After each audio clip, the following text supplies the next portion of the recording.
आजच्या या मंगलमय प्रसंगी बुद्धभूमी मावसाळ्यावरून निघालेल्या धम्मसहलीतील सर्व उपासक ज्या गाडीने प्रवास करत आहोत आपण पाठीमागे बघतोय आपण संस्कृती ट्रॅव्हल्स।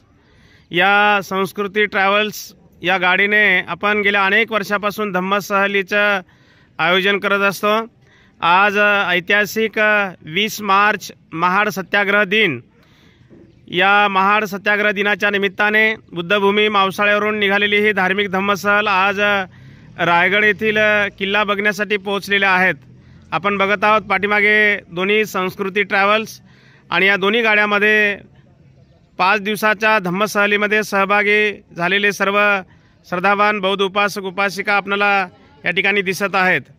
हे आपण बघत आहोत पाठीमागे हा उंचच्या उंच हा डोंगर, हा रायगडचा हा डोंगर आहे। याच्यावरती रायगडचा किल्ला आहे आणि आता इथे बघा बाजूला रोपे दिसत आहेत। या रोपेने आता सर्व मंडळी आता किल्ल्यावर जाणार आहेत। रोपे बघा वरती चालले आहेत। 3 झुले आहेत, 3 रोपे आहेत आणि याच रोपेने आपल्या धम्मसहलीतील आता उपासक या ठिकाणी मोबाईल सापडा कोणाचा आहे? फोटो काढतो। एक मिनिट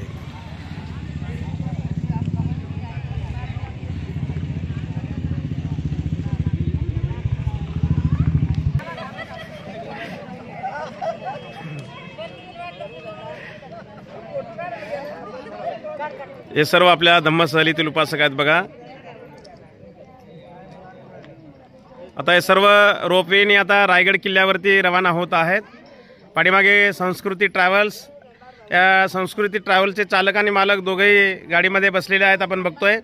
आणि या धम्मसहलीमध्ये सर्व सहभागी झालेले उपासक उपासिका हे आमचे भंतेजी आहे सागरबोधी आणि आमच्या भिक्कुनी आर्याजी आभिधम्मा ह्या वयोवृद्ध आहेत बघा, म्हाताऱ्या आई आहेत, एकदम वयस्कर आई आहेत। ह्या सुद्धा आता रायगडचा किल्ला बघण्यासाठी जात आहेत। आणि हे सर्व आमचे महिला मंडळ आहेत, सर्व धम्मसहलीमध्ये सहभागी झालेले उपासक उपासिका आहेत। आता रोपेने आता किल्ल्याकडे जात आहेत।